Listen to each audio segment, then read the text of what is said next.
I request protocol to escort Her Excellency and invite her to address the Assembly.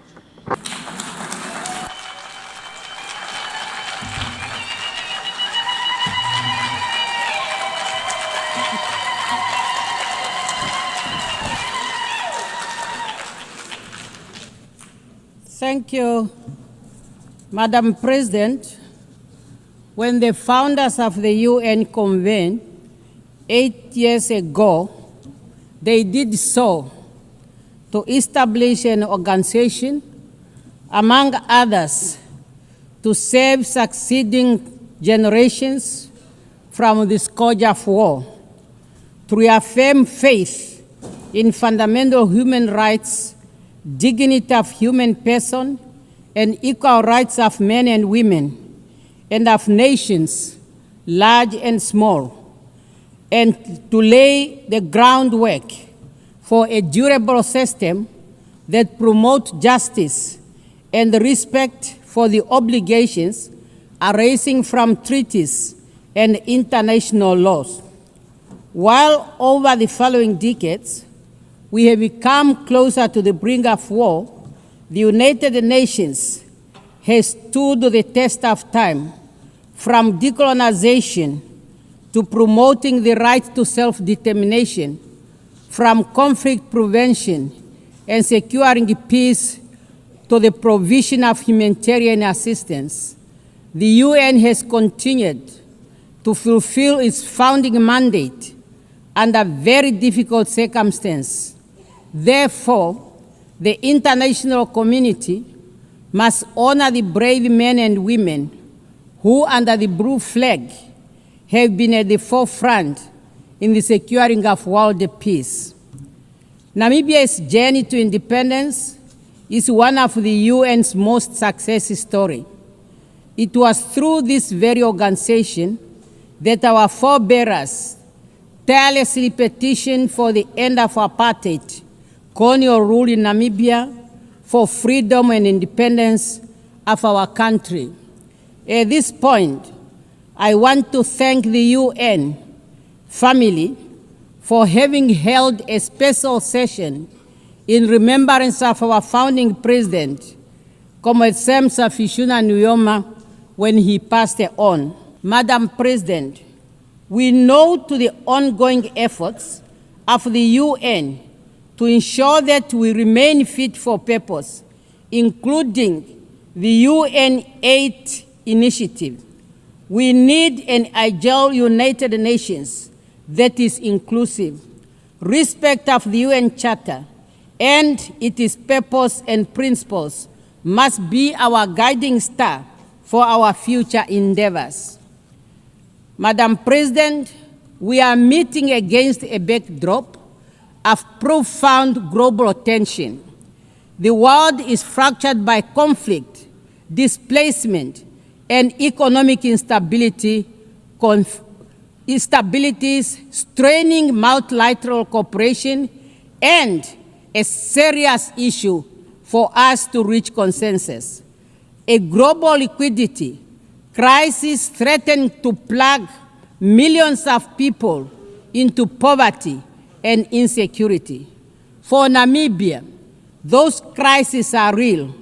They impact our communities, test the resilience of our ecosystem, thus need urgent attention. In this context, the Southern Africa Development Community is committed to promoting peace, security, and stability in the Eastern DRC. Namibia welcomes the ongoing efforts by the AU, SADC, and ACT to align the Rwanda and Nairobi peace process and encourage the continued strengthening of political and security aspects of the challenges faced in our region. We further call upon UN Security Council and good office of the UN Secretary General to strengthen negotiation and peacekeeping initiatives towards resolutions of all conflict, including those in different parts of Africa.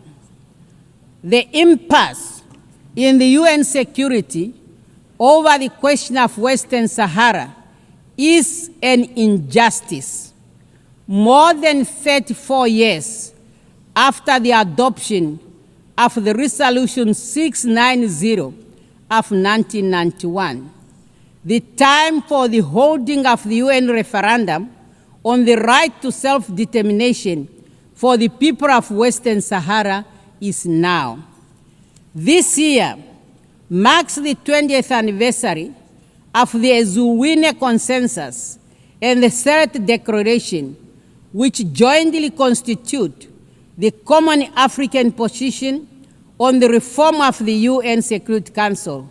We acknowledge the support from all interested groups for the common African position, which culminated in the recognition of Africa as a priority and a special case in the reform process, as reflected in the outcome documents of relevant United Nations process, including the pact for the future.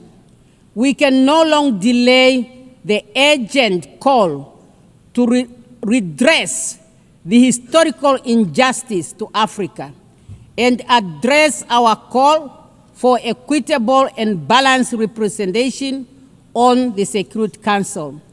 Madam President, the Charter of the United Nations has laid the foundation for conditions necessary for peaceful coexistence and harmony among nations. Therefore, unilateral cohesive measures should not be used as a tool to undermine sovereign state, for this violates the Charter and the principle of the United Nations. In this regard, we call for an end to the continued illegal economic, financial, and commercial embargo imposed on the friendly people of Cuba and removing her from the list of states sponsoring terrorism. We call for an end to the illegal sanctions on Zimbabwe.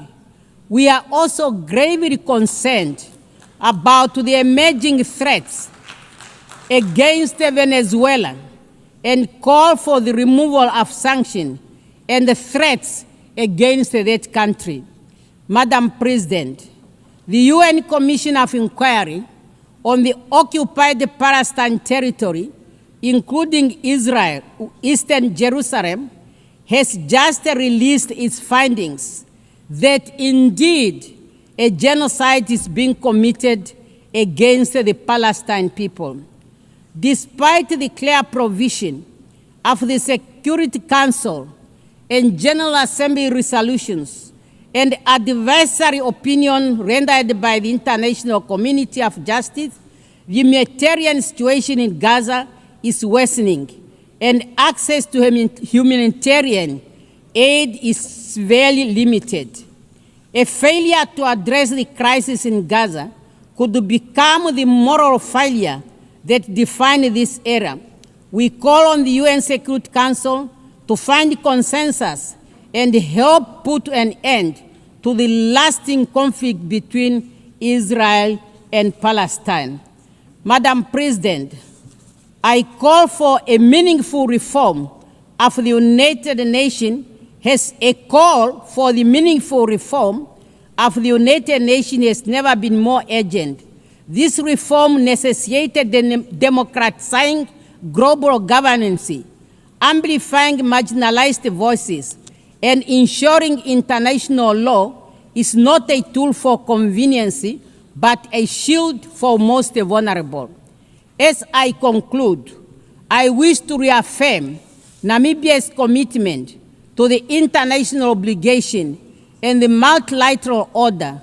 Respect for international law is not just a legal duty, it's a moral imperative. We must reaffirm our commitment to the principle that unite us, mutual respect, and peaceful resolution of dispute, and solidarity in the face of common challenge. Let us remember that even the smallest nation have a voice. When those voices are heard and heeded, durable peace and justice will prevail. We have an obligation to make this our moment, not to despair, but renewal. We have the opportunity to restore hope, to build a future defined not only by division, but by unity and preservation of human dignity. I thank you for your kind attention.